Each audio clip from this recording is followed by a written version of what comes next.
Janasena party ఆదేశాల మేరకు శ్రీకాళహస్తి నియోజకవర్గ ఇన్ఛార్జ్ కోట వినూతను పార్టీ నుండి సస్పెండ్ చేస్తున్నట్లు తిరుపతి ఎమ్మెల్యే ఆరణి శ్రీనివాసులు తన నివాసంలో ఏర్పాటు చేసిన పత్రికా విలేకరుల సమావేశంలో తెలియజేశారు.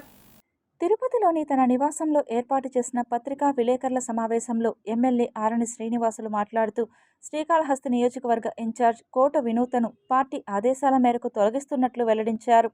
ఈ సందర్భంగా ఆయన మాట్లాడుతూ కోట వినూత మాజీ డ్రైవర్ శ్రీనివాసులు చెన్నైలో హత్యకు గురి కావడంలో వినూత దంపతుల పాత్ర ఉందని చెన్నై పోలీసులు అనుమానించడంతో కోట వినూతను పార్టీ నుండి సస్పెండ్ చేస్తున్నట్లు అధిష్టానం తీర్మానించిందని ఈ సందర్భంగా ఆయన వెల్లడించారు. గత కొద్ది రోజులుగా పార్టీ విధి విధానాలకు విభిన్నంగా వ్యవహరించడంతో ఈ నిర్ణయం తీసుకున్నట్లు ఆయన తెలిపారు. జనసేన పార్టీ ఉమ్మడి చిత్తూరు జిల్లా అధ్యక్షుడు పసుపులేటి హరిప్రసాద్ మాట్లాడుతూ హత్య కేసులో అభియోగం రావడం గత కొద్ది కాలంగా పార్టీ విధి విధానాలకు భిన్నంగా వ్యవహరించడంతో ఈ నిర్ణయం తీసుకున్నట్లు తెలిపారు. పోలీసుల విచారణ అనంతరం మరిన్ని వివరాలు తాము కూడా వెల్లడిస్తామని ఈ సందర్భంగా ఆయన తెలియజేశారు. పార్టీ ఆదేశాల మేరకు కాళహస్తి శ్రీమతి వినూత కోట జనసేన పార్టీ ఇన్ఛార్జిని పార్టీ నుంచి సస్పెండ్ చేస్తూ ఈరోజు నిర్ణయాలు కూడా తీసుకోవడం జరిగిందనేసి కూడా తెలియజేస్తున్నాము. జనసేన పార్టీలో క్రమశిక్షణకు ఎవరైనా సరే పార్టీ విధి విధానాలకు విరుద్ధంగా నడుచుకుంటే ఖచ్చితంగా పార్టీ నుంచి బహిష్కరించే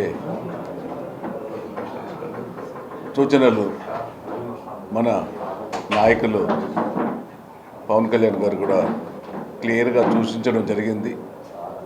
అందులో భాగంగానే ఈరోజు ఆమె పైన వచ్చిన కాళహస్తి పార్టీ ఆఫీస్ కూడా ఆమె పైన ఈ యొక్క అభియోగం మర్డర్ చేసినట్లు అభియోగం కూడా పార్టీ ఆఫీస్ దృష్టికి వెళ్ళింది. పార్టీ ఆఫీస్ నుంచి కూడా మన పార్టీ అధ్యక్షులు తిరుపతి చిత్తూరు ఉమ్మడి జిల్లా పార్టీ అధ్యక్షులు సోదరులు డాక్టర్ హరిప్రసాద్ గారికి కూడా పార్టీ ఆఫీస్ నుంచి అదేవిధంగా ఎమ్మెల్యేగా మాకు కూడా ఆదేశాలు రావడం జరిగింది.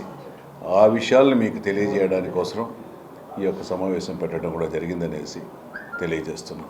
పార్టీ విధానాలు ఏవైతే ఉన్నాయో ఆ విధానాలకు అనుగుణంగా ఎవ్వరు నడుచుకోకున్నా కూడా వాళ్ళను పార్టీ దూరంగా పెడుతున్న విషయం అంతా విదితమే.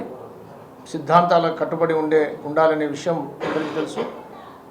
ఆ సిద్ధాంతాలకు కట్టుబడి ఉండనందుకు కారణంగా కొన్ని రోజులుగా పార్టీ కార్యక్రమాలకి వారిని దూరంగా ఉంచడం జరిగింది. ఈరోజు హత్యానేరం అభియోగము వచ్చినందువల్ల అది పార్టీ ఆఫీస్ దృష్టికి వెళ్ళినందువల్ల